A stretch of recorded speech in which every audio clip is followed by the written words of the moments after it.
All right, I got to talk about The Life of Chuck. I can't quit thinking about it.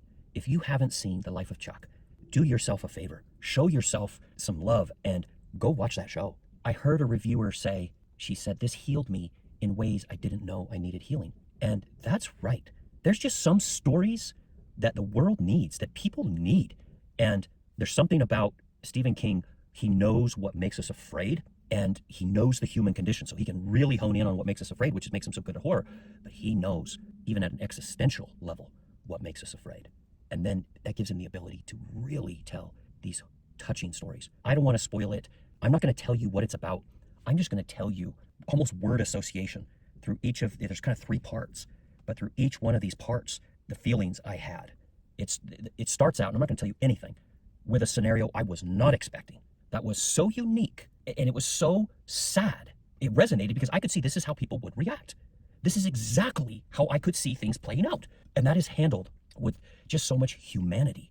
So I'd say that first part, it was sad, deeply sad, but there was this humanity about it that was just simple and beautiful and perplexing. Well, then it moves into kind of the second part where Tom Hiddleston, just charisma.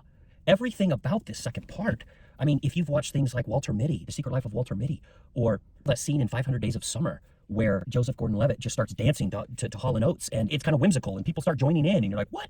It's not quite to that level of whimsy, but there's just this flourishing of joy that happens in this spontaneous moment. It just oozed with this goodness, spontaneity, and charisma that you were just attracted to it.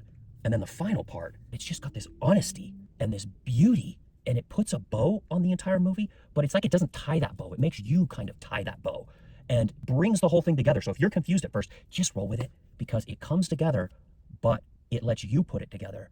And then it leaves it open enough to where you can project your life on it. That's the best I've got without spoiling it. I almost don't want to go see it again. It was so good. I just wanted to sit there and just let it make my life more rich. So anyway, there's me unabashedly gushing over The Life of Chuck. Go see it. We'll see it.